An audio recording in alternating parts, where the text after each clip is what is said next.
Manning Provincial Park. I'm Erin, one of the park interpreters here in the park. I'm actually very graciously funded through SEEK, which is the Skagit Valley Environmental Endowment Commission, in conjunction with the Hope Mountain Center. So they pay my wages, which is really awesome. Otherwise, we're largely a donation-based program.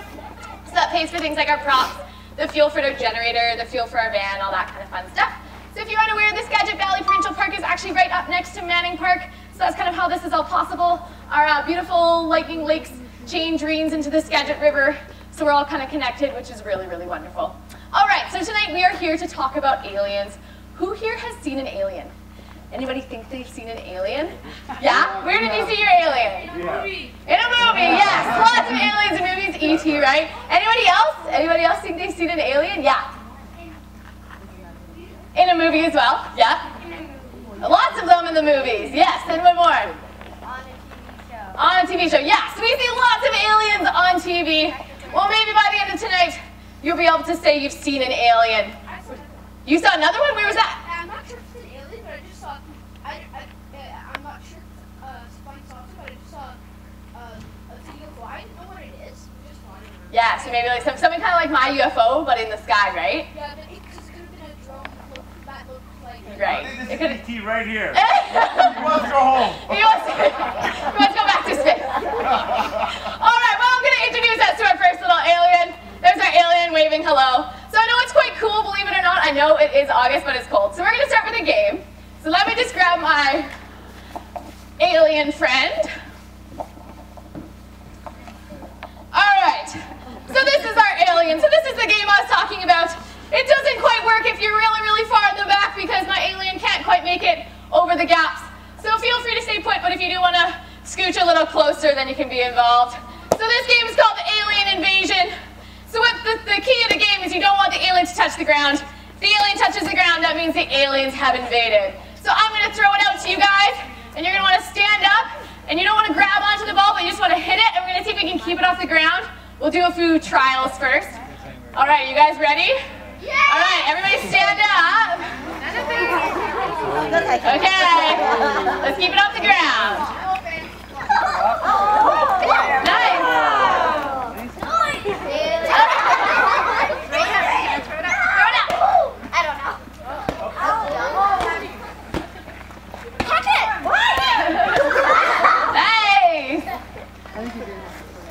Whoa!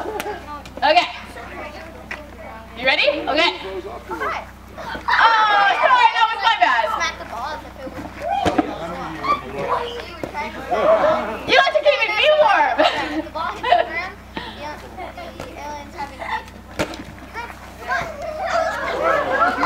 right. Oh! Still going. Nice.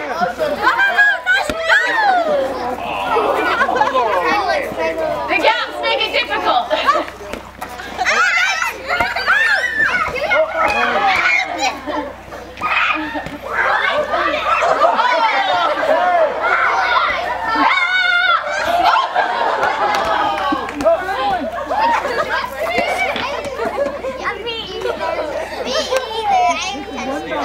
There you go.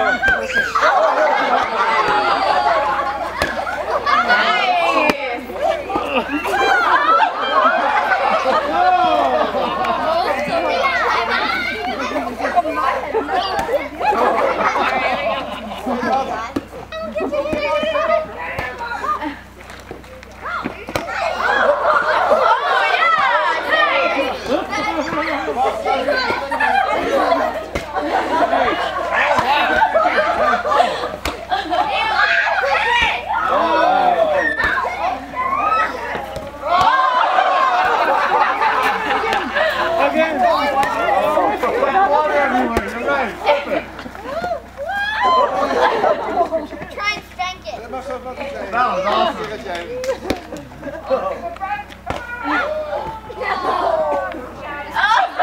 I want to go. This way. Need some face shots in there. I tried.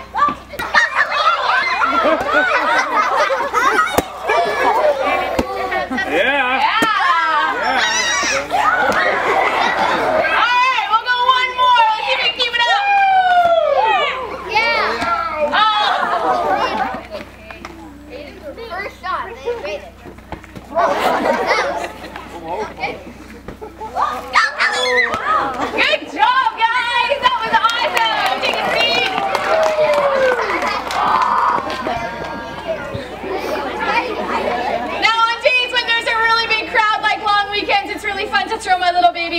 into the mix and have all three going. But it gets really crazy really quickly, and it's hard when there are big gaps. All right. Okay. So, I think we can say that the aliens invaded. That ball definitely touches the ground a couple times. So why do you think aliens would come here? Why do aliens want to invade? Why would aliens invade? Yes? Probably because we have resources that they would want, like water. They want our water and our dirt. Water and our dirt. But totally, they want our resources. So water or food or something. They want us. Maybe they want us. Yeah, in the blue? They need a new planet. They need a new planet. Maybe they've run out of space. They need some more space. Totally. Yeah. It might just be a new channel crime and robbery. There's way too much crime and robbery, so they need somewhere new to hang out. Totally. Any other ideas? Yeah. They want to be better than us. They want to be better than us, so they come here to show off. That's it. I see. Any other ideas? Yeah. They were just bored, so they're like, oh, let's go check out somewhere new. We'll go check out their planet. Yeah, totally. Any ideas over here? Why would aliens want to invade? Yes. They're lonely. Yeah. Maybe they want to come hang out with us here in Manning Park. And yeah. To annoy us. To annoy us, to get in the way. So you guys came up with pretty much the same ideas that I came up with. So I thought food, aliens might come here because we've got some really awesome food options. Or our really big houses in space, maybe they come here and they're like, look at all this space, look at Manning Park. We can build the biggest house here and be so comfortable. And then my last one was, well, they just somehow ended up here, but they don't know how they got here, so they can't get back. So you know how your Google Maps sometimes takes you somewhere that you just don't want to be at all, and you're like, how do I get out of here? Yeah, so maybe some aliens or UFO touches down here, and they're like, I don't know how to get back, so I'm just going to stay. So that's kind of what I came up with for why aliens might want to come here and invade. Now, it's important to know there's two types of aliens. So, the aliens that invade, that come in and take over, those are invasive aliens, and they cause harm. So maybe they drink all our water, or they take all of our food, or they build really, really, really big houses. So they cause harm to the environment. So the invasive ones, they cause harm. Now there's other aliens amongst us. Maybe there's an alien sitting beside you that is a benign alien, so they don't cause harm, but they are not from here. So those aliens, they're not from here, but they're not invasive because they aren't harming their environment.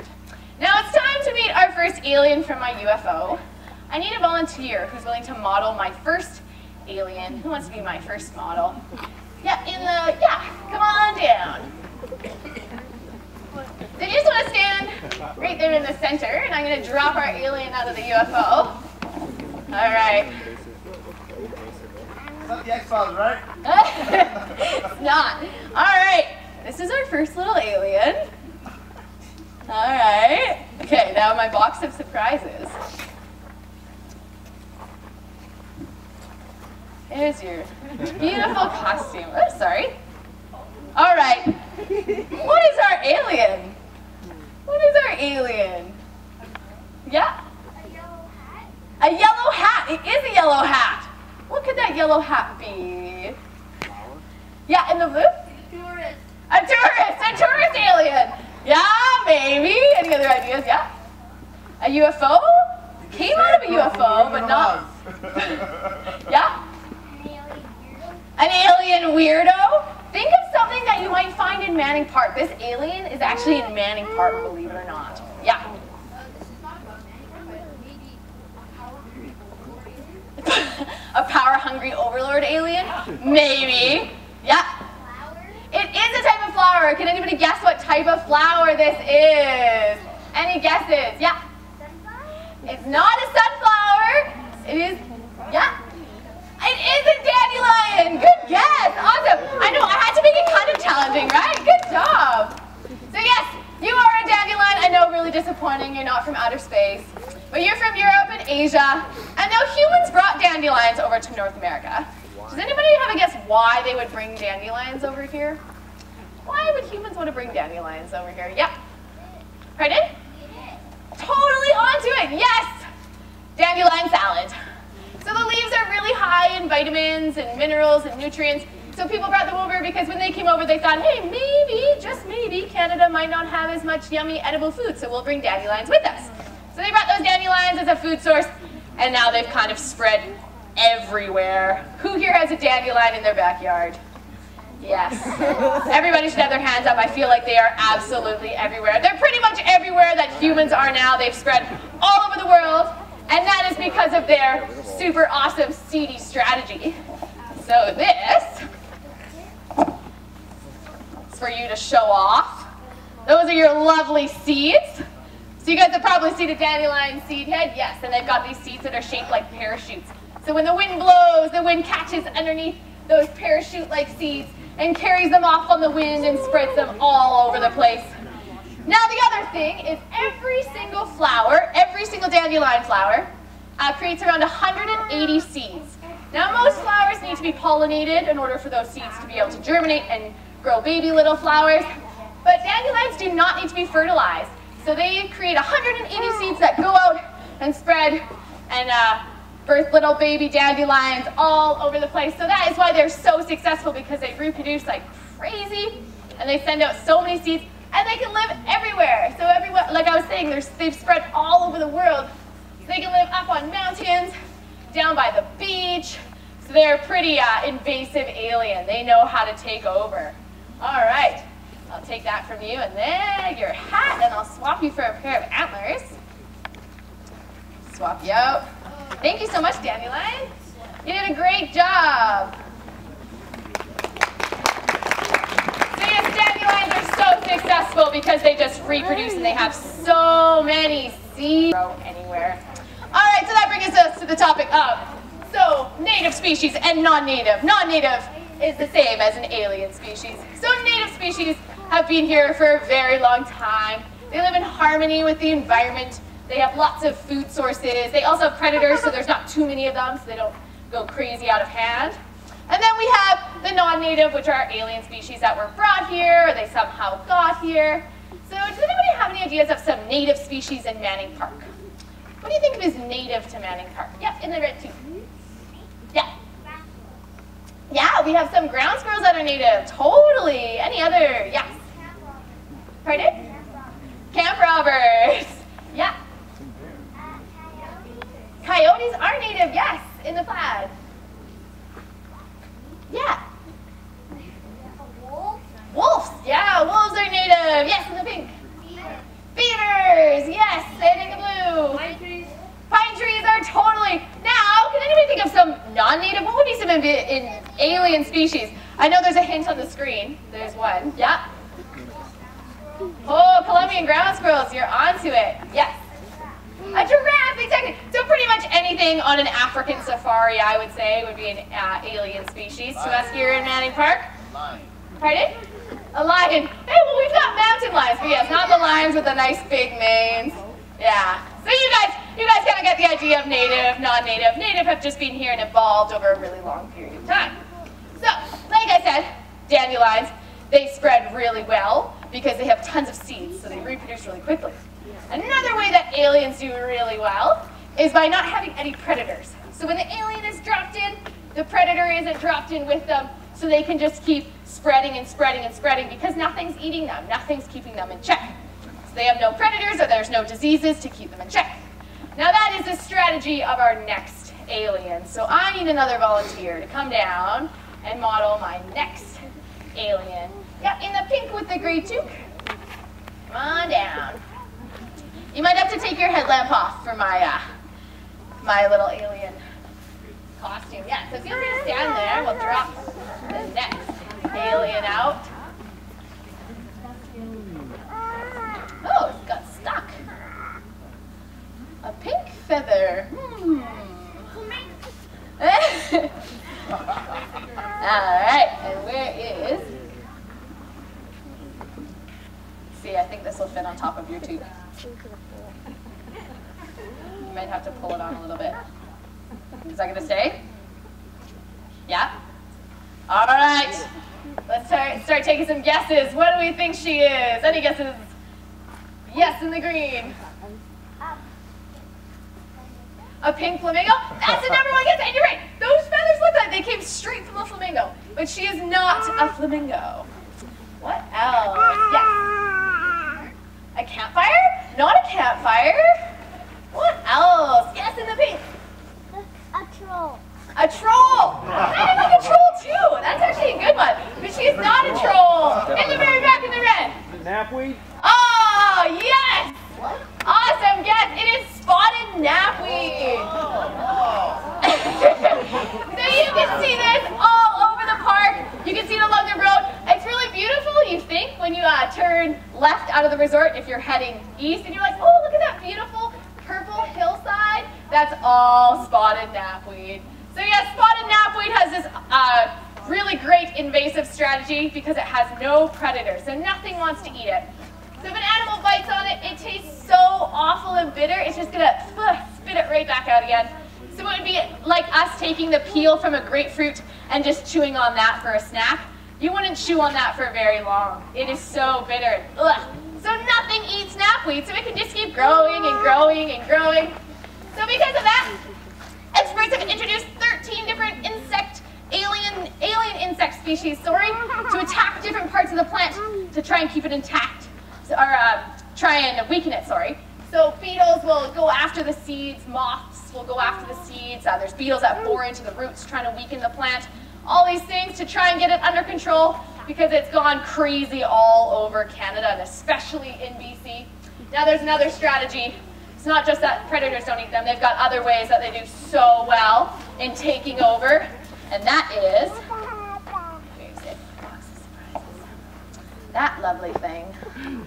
So you've got toxins in your roots. So spotted knapweed, when they're growing, they grow those roots out and they've got chemical toxins in them. So when they come into contact with the roots of the plants beside them, it actually stops those other plants from being able to grow anymore. So they get to grow out and take over, and the other plants, as soon as they hit those roots, they're like, whoop, suck back, so they only get to stay small. So the spotted knapweed take over and they absorb all of the nutrients. So they're able to spread those roots out and suck up all those nutrients, so they've got this poison and toxin in their roots. Yes. It is a weed, yes. Yes, exactly. So it's got these toxins in their roots, yep.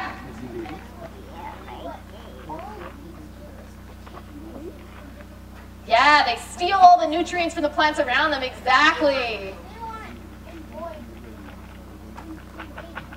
They want to invade and they want to take over, exactly. So spotted knapweed has done so well, especially in big open areas, pastures and fields. So in those grassy areas where deer like to munch and moose like to hang out and have a little snack, now it's really hard because those areas are now just full of spotted knapweed and the moose and the deer don't want to eat it. So we're losing a lot of native grasses and flowers and plants, which is food and shelter for a lot of our native animal species. Now there's one other way. I know spotted knapweed have a lot of really great strategies. They also have this super long, come on. There we go. Have this really long taproot. So if you've ever tried to pull out spotted knapweed, you know it is very difficult. That root is way longer than the plant is. They go really, really deep. And why they do that is they grow their root so deep that they get to the water first. So they're a big water hog. So they steal all the water from the plants around them by growing that really deep taproot. Yep. Yes. The Cascade Lookout up to the Blackwall parking lot.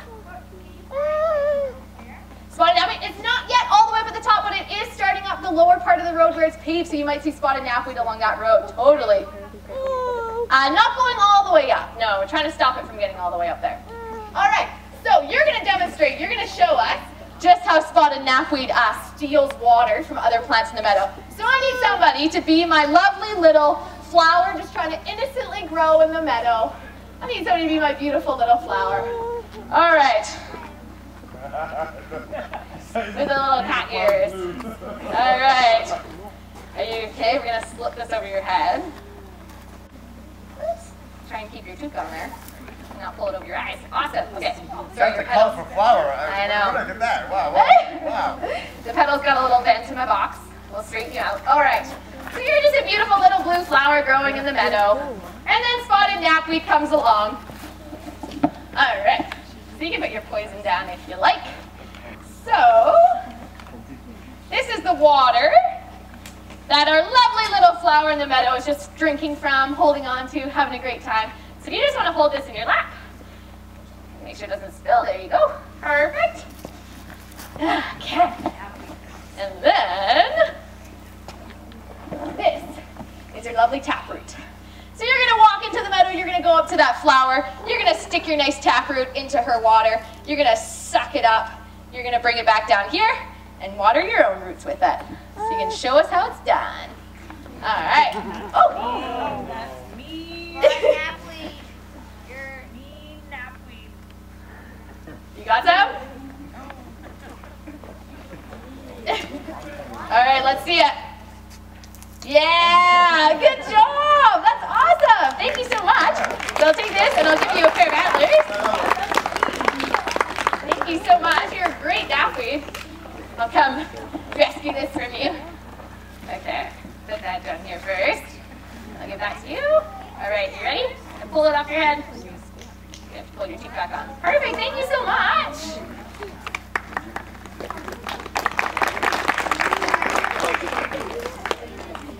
All right, so that is exactly how spotted knapweed does it. They grow out into the meadow and then they start stealing everybody's water by growing those really nice long roots. Now dandelions, they spread because they have those really awesome seeds. Now, spotted knapweed also has some pretty neat seeds. They don't, that's not their main strategy. They don't have predators and they've got all these different ways, but their seeds are also pretty nifty. Does anybody know how their seeds get around? So dandelions are like parachutes and they spread on the wind. How do you think these little seeds get around? How do you think they get spread around all over the place? When they shake them? Sure, yeah, but there's no way without people involved. How else would they spread? Yeah, in the black.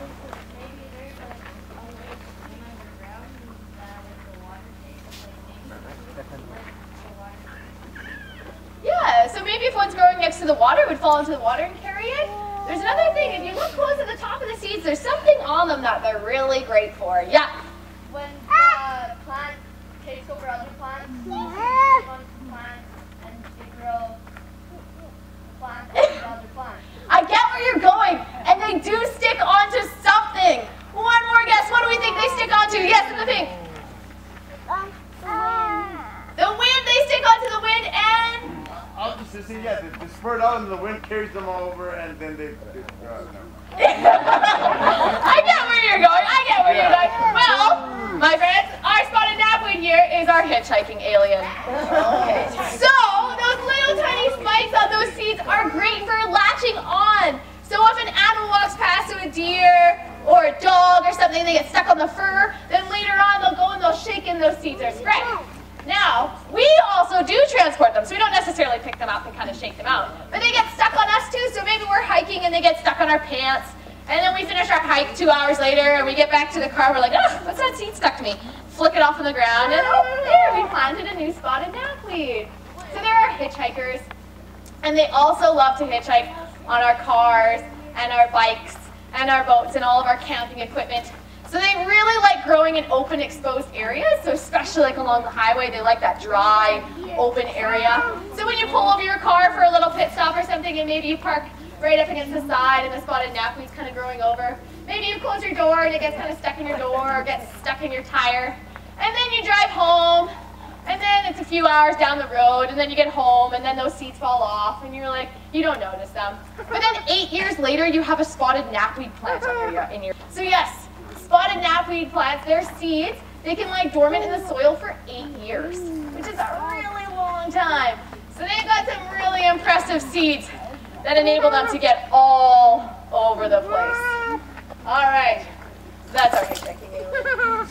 So we've talked about aliens that reproduce a lot, so the dandelions with all their seeds. We've talked about aliens that don't have predators or diseases, like the spotted knapweed, so they're able to just continue growing and growing and growing and invading.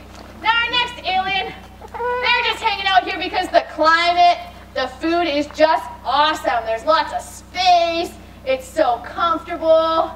So some aliens come because this habitat is just phenomenal. All right, I need a volunteer to be our next alien, Yes, in the green. Come on down, yeah. Oh, we said the one behind, sorry, yeah. Come on down. All right, you want to stand again, center stage. All right.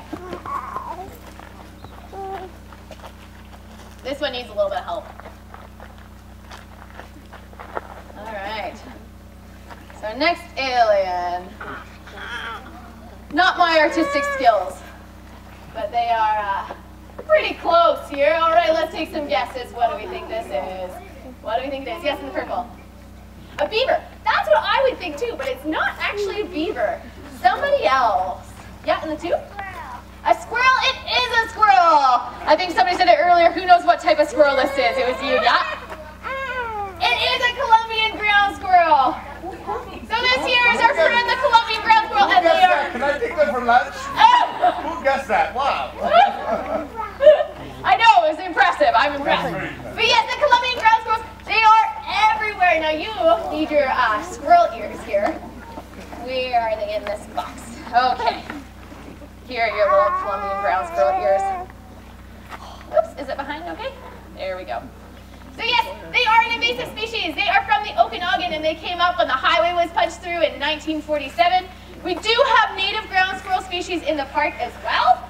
They are the little guys on the left there. They're the the Cascade golden mantled ground squirrels, and they're smaller. So when these big Colombian ground squirrels came in, they kind of got chased up into the hills.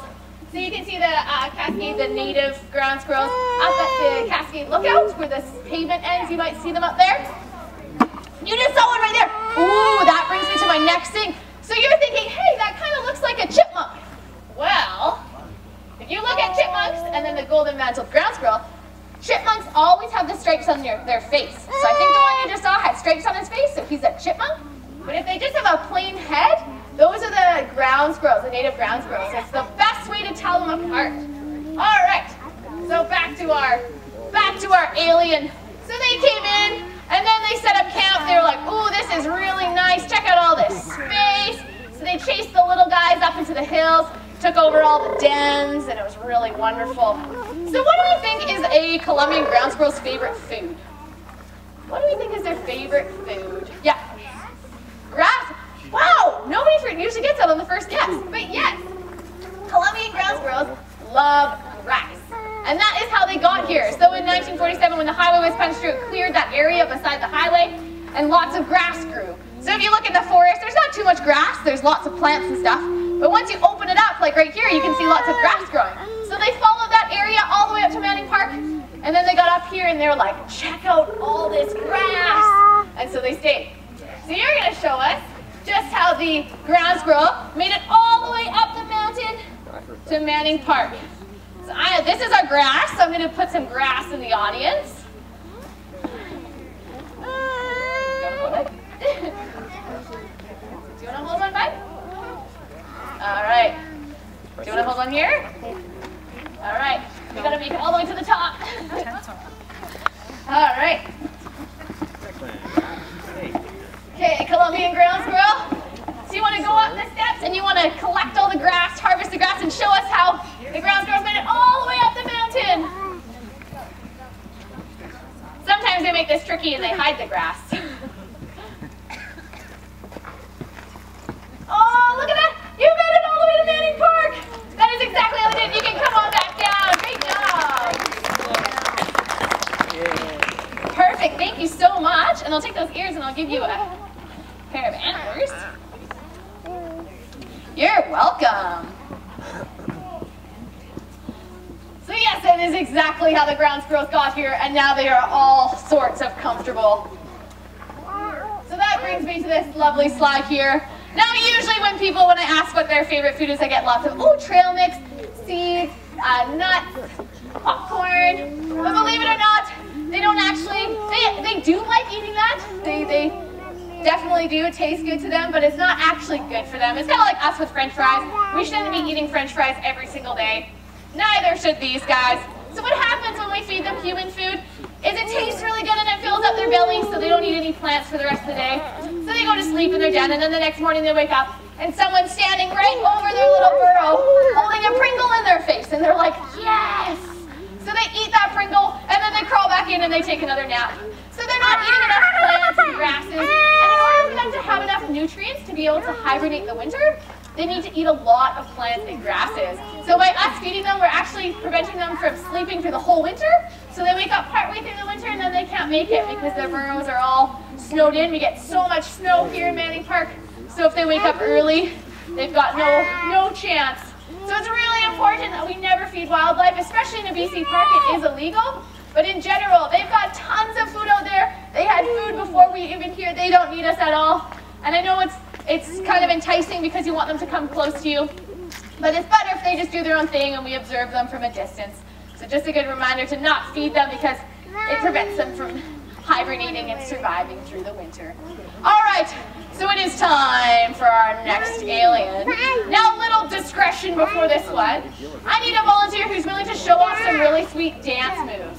So I need somebody who's willing to groove a little bit, to dance a little bit. You want to? Okay, come on down.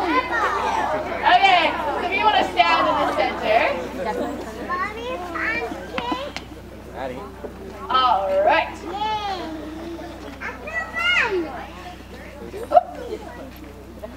So it's a little feather. All right, once I pull out the actual bigger part, it's more obvious. So we'll start taking some guesses. Any guesses what this might be from? Any guesses? Yeah? Eagle, it's not from an eagle. Yeah? A goose, it's not from a goose. Yeah, the black? Pardon? It's not from a ground squirrel. And the antlers? A loon? It's not from a loon. Okay, it's actually really hard. I would never get it either. But it is a bird, so you guys were totally onto it. Eagle. It's not an eagle. Look at her really cool mask. It is a brown-headed cowbird. So, very creative name. They've got the brown head and the black body, so the brown-headed. And why they got the name cowbird is because they originated in the center of North America, so Canada and the States. They were in the center, kind of where the prairies are, and they were always hanging out where the bison were hanging out, because that's where they like to feed. So they got called the cowbird, because they were always around where the cows were. So the brown-headed cowbird, and they hung out in pastures because that's their favorite place to hang out. So they love to feed in open areas and pastures like that. So when European settlement happened and all sorts of towns and roads and farms were cleared and stuff like that, that's when the cowbirds started spreading. And now they've spread all over Canada, from the east to the west. They just kind of followed open areas, and that's kind of how they spread. Now they've got an interesting strategy on how they invade and take over native species. They are called a brood parasite. So brooding is just when a bird lays its egg and it sits on them and incubates them until they hatch. And then they feed them lots of food so they can grow nice and strong and become adults and fly away. So, brown-headed cowbird females, they have nothing to do with that. They don't want to sit on their eggs. They don't want to do any of that. So what they do is they go around and they parasitize around 200 different bird species in Canada. A lot of them are the songbird species, so we're seeing a large decline in songbirds just because they're parasitizing a lot of their nests. So what they do is they'll either find a nest on the ground or a nest up in a tree, and they make themselves sound really big and loud. So they'll start stomping on the ground and flashing their arms, thrashing around, and they'll try and scare that female. And so if it's a nest on the ground, that female might fly away. She'll think, oh, that's something big and scary. I'm going to get out of here. So they leave. And that's when the female cowbird moves in. So that female cowbird moves in, and it takes one of the eggs out of the nest, and it lays its own egg. Now, as you can see, the native songbird species clearly aren't looking very closely because the egg looks very different, but they don't actually notice. Somehow they don't notice. So the egg's a little bit bigger, it's a little bit different colored. But anyway, so the cowbird lays her egg, she's gone, that's all she's doing. She's laying her egg and she's getting out of there. So then the mother from that actual nest, so one of the songbirds comes back and sits on her egg. She has no idea. She's like, same numbers there, it's all good. She sits down and she lays on those eggs. Now, the brown-headed cowbird baby, the little egg there, they usually hatch around 2 days before the other bird species in the nest. So they'll hatch first. So the mother sitting on those eggs thinks, wow, I've got one really strong baby. So she goes out and she eats lots of insects and stuff and comes back and she feeds that baby a lot.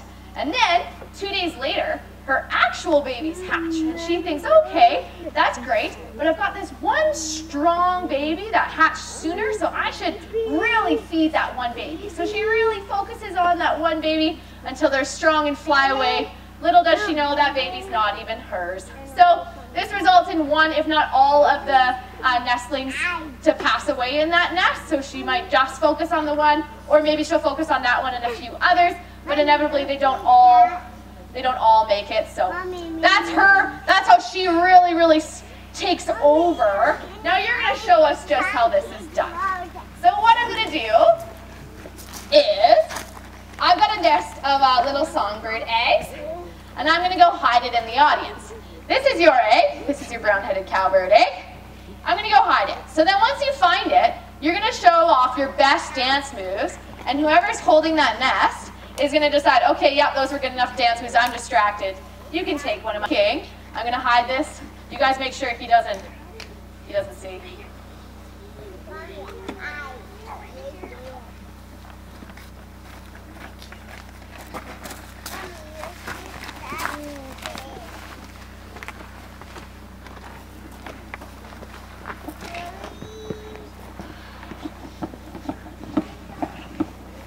All right, go find the nest, cowbird.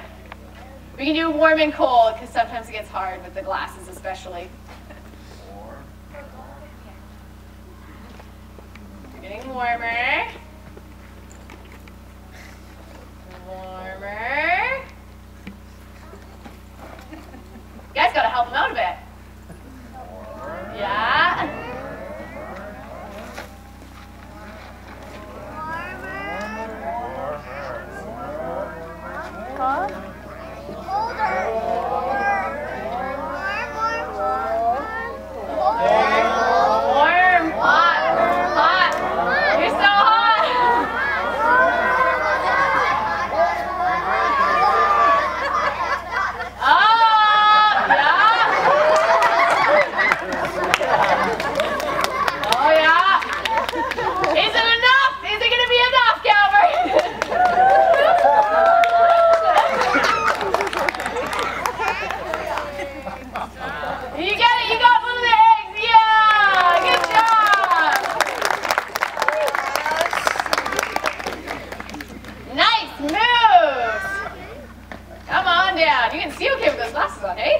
I'll trade you that, and I'll take those from you. Thank you so much. I'll come rescue that nest. Wonderful, thank you. Great job on demonstrating. It's exactly how it's done. All right. So, in the case of all of our aliens this evening, what was the real UFO, or what was the real transporter of our aliens? I think I heard it really faintly somewhere. Yep. Seeds? Seeds is how a lot of them got around, but how did they get to this new place? Their seeds weren't able to jump over the whole ocean. Oh, yeah. People, totally. So us humans, whether on accident or on purpose, we brought a lot of aliens. We spread a lot of aliens. Knapweed wasn't actually on purpose, but it was from Europe as well, and I think it came over bundled up in hay or crop seeds. So it wasn't intentional, but it happened. So we transport a lot of aliens and spread them. So what can we do to stop spreading them? So if you go hiking and you find seeds on your pants or something, don't just flick them off. You should pull them off, put them in a garbage bag, tie it nice and tight, and make sure it makes it to the landfill. It's all nice and contained there. So we don't want to be flicking things. You also don't want to flick things out your window. So in Ontario, ticks have become a really big issue. And it's common that they'll be driving down the road, you've gone for a nice long hike, and then you find a tick on your arm. So they just go, boop, and they flick it out the window. Now ticks don't die when they go fly out a window, and neither do spotted knapweed seeds. It's also not smart to pick a dandelion that's got to seed and hold it out the window and watch all the things fly. It might look really beautiful, but you've just spread 180 seeds out your window. So don't throw things out your window. Make sure they go into the garbage and they get sent to the landfill. It's also good to make sure you just clean your car, check your car, your boats, your bikes, all your kind of camping gear, your hiking boots. Make sure you're not traipsing everything around with you to new places. And then just another really good reminder, to let's not feed wildlife, because they're better off without it. Yes. Okay, so now it's time for Spot the Alien. I'm going to put on a slide, and you're going to put up your hand and see if you can tell me which one is the alien. Which one is the alien? Yes, in the green. Left, on the bottom or the top? The bottom. Bottom, yes, is the dandelion. All right. Which one is the alien? Yes. Top left. Top left, yes. Okay, trick question. There's two aliens on this slide. Which is the other alien? Yes. Bottom right. Bottom right. It is not the bottom right. In the pink. Bottom left. Bottom left, it is not. That is a raven. It is the top right.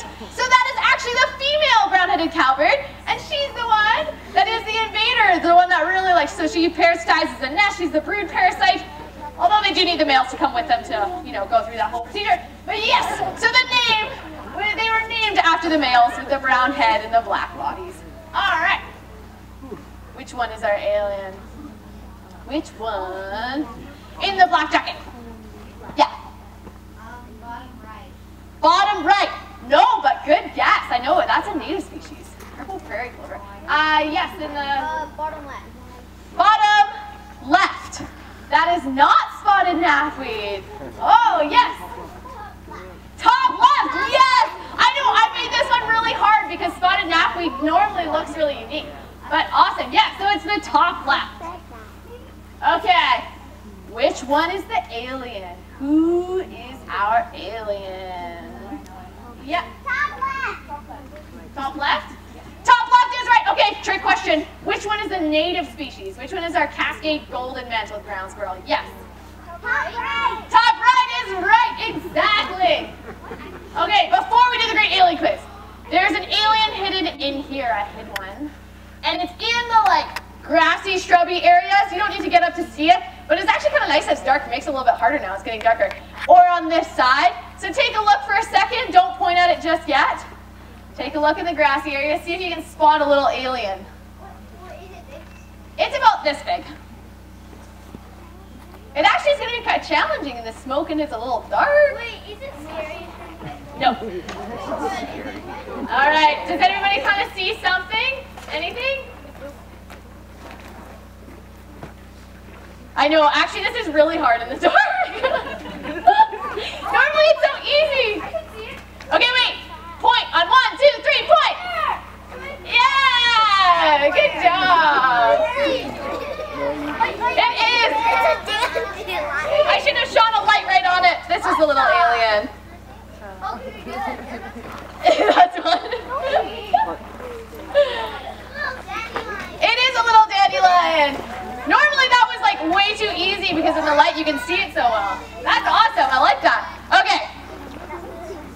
So now really quick, you just all have to freeze for take your seats and then freeze for a second.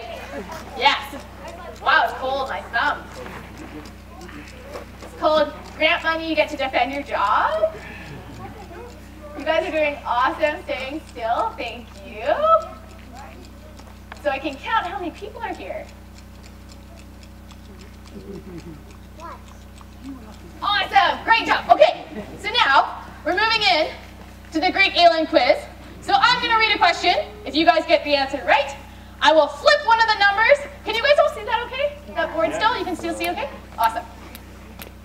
Oh, we have a songbird egg on the run. Thank you. Put that back in the nest. Okay. Question number 1. So not all aliens that arrive here, they aren't all invasive. They aren't all invaders. Some of them are benign. So what does an alien have to do to become considered invasive? So what do they do to their environment to be invasive? In the red tube.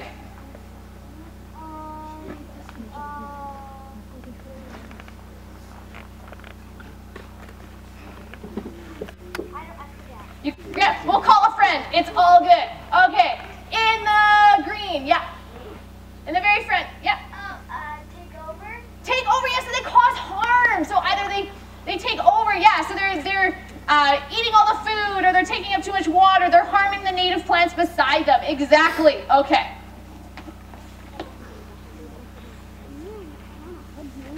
All right. dandelions so good at spreading all over the place? Why are they so good at spreading? In the pink cat hoodie.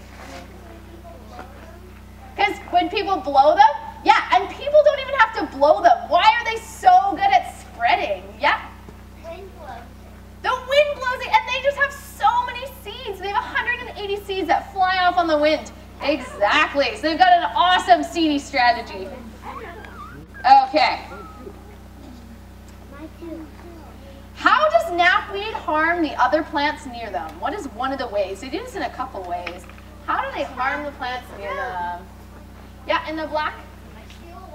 They steal water, so they're water hogs, and they also have those chemical toxins in their roots that stop other plants near them from growing. All right, what am I going to flip? Okay. How do you tell chipmunks and golden-mantled ground squirrels apart? How do you tell the difference between the two? Yeah, right there, the navy blue. The eye?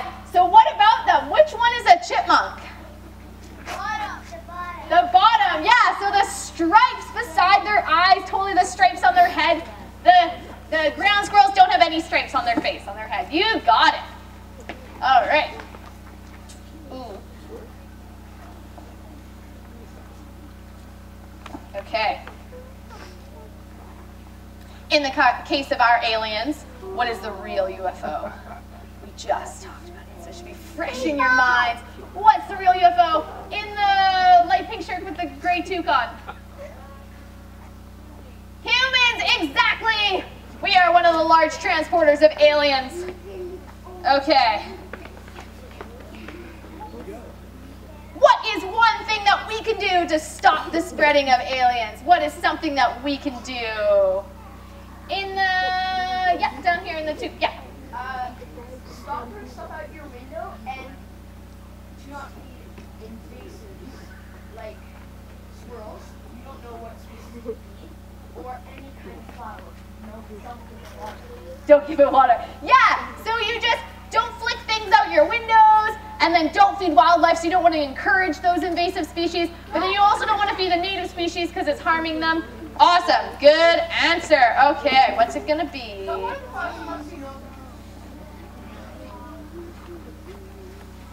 Okay.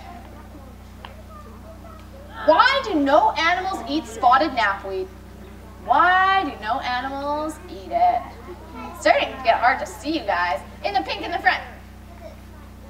It's not yummy, it tastes awful, so it's super bitter. Yes. What is a native species? Anybody know what a native species is? In the red tube. A ground squirrel, yeah. So which ground squirrels? Which ones are the native ones? Not the Colombians, so it's the little ones, their long name I know. Cascade, golden mantle. Sorry, I can't hear you, there's lots of mumbling going on. Yes, exactly, and so they've been here for a really long time, the native species. They've evolved, they've got lots of food, they've got predators. All right. Oh, say French fries. What am I gonna flip? We're gonna flip over this. It says French fries. Okay. I keep hearing mumbling, but I'm not sure what I'm hearing. Okay, next question. What should you never feed a ground squirrel? What should you never feed a ground squirrel? In the purple. Nuts. What, just like in general, what should you never feed a ground squirrel? What should you never feed them? Yeah. Human food. Yeah, so we should never feed them, but definitely not human food. So it was a trick putting French fry, because I thought, you might say French fry. But it's true, you shouldn't feed them French fries either. But any human food in general, we should just never feed the wildlife. That's just my lovely little reminder. All right, I know it's getting kind of dark. If you enjoyed this evening, you should totally come out tomorrow evening. My coworker Jess is doing a program on the habitat, so where the wild things are. And then in the afternoon at 2 o'clock, she is doing the insect hunt, which meets down at the boathouse, so the day use area, the Lightning Lake day use area, scooping for insects. And at 11 o'clock, I'm leading the guided wildflower walk up the top of Blackwall, so give yourself half an hour to get all the way up there. There's not too many flowers left, but we talk about all the cool little subalpine critters and all that kind of fun stuff. So just another reminder, I am funded through SEEK, but we are largely a donation-based program. So if you enjoy these educational programs and you want to see them continue, we really appreciate anything that gets thrown in there. Also, tonight, there is a bat walk happening. I don't know if you guys have heard. So at 8:45, in like 15 minutes here, we're going to all leave. We're going to go down to the lake with a bat detector, and we're going to see if we can hear any bats and then see any bats, which should be really fun. Otherwise, stay warm, have a super lovely evening, and thank you guys for coming out.